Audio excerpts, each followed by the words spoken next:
दोस्तों, जैसे दिन के बाद रात होना निश्चित है, ठीक उसी प्रकार जिसने भी इस मृत्युलोक में जन्म लिया है उसे भी एक न एक दिन मरना अवश्य ही है। और यही इस मृत्युलोक में सबसे बड़ा सत्य है।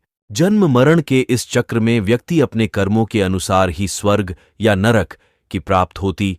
गरुड़ पुराण में जन्म और मृत्यु की घटनाओं के बारे में भी विस्तार पूर्वक बताया गया है। हिंदू धर्म में परिजन की मृत्यु के बाद पूरे 13 दिनों तक कई नियमों का पालन करना पड़ता है। और आप सबने देखा होगा कि हिंदू धर्म में मृत्यु के बाद शव को जलाया जाता है। और साथ ही आपने ये भी देखा होगा कि अगर किसी की मृत्यु सूर्यास्त के बाद होती है तो उसका दाह संस्कार अगले दिन किया जाता है, रात को नहीं। ऐसे में आपने गौर किया होगा कि अगर किसी की मृत्यु शाम के बाद होती है तो उसके शव को अकेला नहीं छोड़ा जाता है। लेकिन दोस्तों, क्या आप जानते हैं कि शव रात भर अकेला क्यों नहीं छोड़ा जाता है? अगर नहीं तो वीडियो को पूरा जरूर देखें। आज मैं आपको इसी प्रश्न के उत्तर बताने वाला हूं, जिसका वर्णन गरुड़ पुराण में विस्तार से किया गया है। तो चलिए दोस्तों, बिना किसी देरी के गरुड़ पुराण की इन बातों को जानते हैं।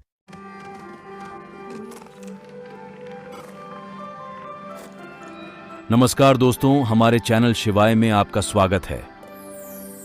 दोस्तों, हमारे धर्म में मृत्यु के बाद शव को अकेला क्यों नहीं छोड़ा जाता, ये जानने से पहले हमको आपको बता दें कि किन परिस्थितियों में शव का अंतिम संस्कार नहीं किया जाता या कभी-कभी कुछ समय के लिए टाल दिया जाता है। दोस्तों, सबसे पहले मैं आपको बता दूं कि हमारे हिंदू धर्म में अगर किसी की मृत्यु सूर्यास्त के बाद होती है तो उसके शव को घर पर ही रखा जाता है और उसका अंतिम संस्कार अगले दिन किया जाता है।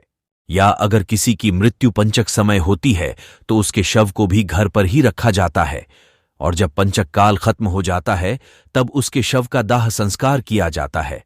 क्योंकि गरुड़ पुराण में बताया गया है कि अगर सूर्यास्त के बाद या पंचक समय में अंतिम संस्कार किए जाने पर उनको मोक्ष की प्राप्ति नहीं होती, इसलिए ऐसी स्थिति में दाह संस्कार नहीं किया जाता और शव को घर पर ही रखा जाता है और शव को एक पल के लिए भी अकेला नहीं छोड़ा जाता और कोई ना कोई व्यक्ति मृतक के शरीर की रखवाली करता रहता है। मृत शरीर को अकेला नहीं छोड़ने का सबसे बड़ा कारण यह है कि अगर शव को अकेला छोड़ दिया जाए तो कुत्ते बिल्ली जैसा जानवर शव को नोच खाएंगे।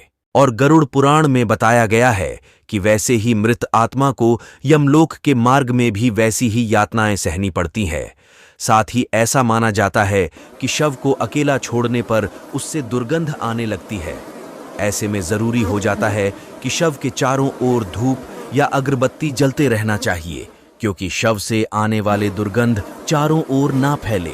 वहीं गरुड़ पुराण के अनुसार गरुड़ देव के पूछने पर भगवान विष्णु बताते हैं कि इसके अलावा अगर मृतक के पुत्र या पुत्री पास नहीं होते तो भी अंतिम संस्कार नहीं किया जाता, क्योंकि अगर मृतक के पुत्र या पुत्री उनके शव को मुखाग्नि नहीं देती तो उसका उद्धार नहीं हो पाता और वह युगों युगों तक इसी मृत्युलोक में भटकता रहता।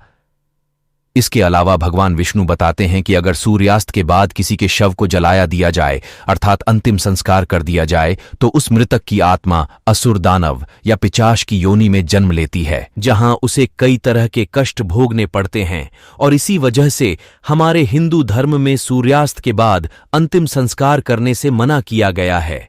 उसके बाद भगवान विष्णु बताते हैं कि रात में मृतक के शरीर को इसलिए भी अकेला नहीं छोड़ना चाहिए क्योंकि रात में आसपास भटक रही बुरी आत्मा शरीर में प्रवेश कर सकती है, जिससे मृतक के साथ साथ उनके परिजनों को भी हानि हो सकती है और मृतक आत्मा वहीं पर भटकती रहती है और अपने परिजनों को देखती रहती है। इसीलिए रात को शव को अकेला नहीं छोड़ा जाता है। दोस्तों, आप इसके बारे में क्या सोचते हैं? कमेंट में जरूर बताइएगा। और वीडियो अच्छी लगी हो तो वीडियो को लाइक और रोजाना ऐसी वीडियो देखने के लिए हमारे चैनल को सब्सक्राइब जरूर करें। धन्यवाद मित्रों, मिलते हैं अगले वीडियो में।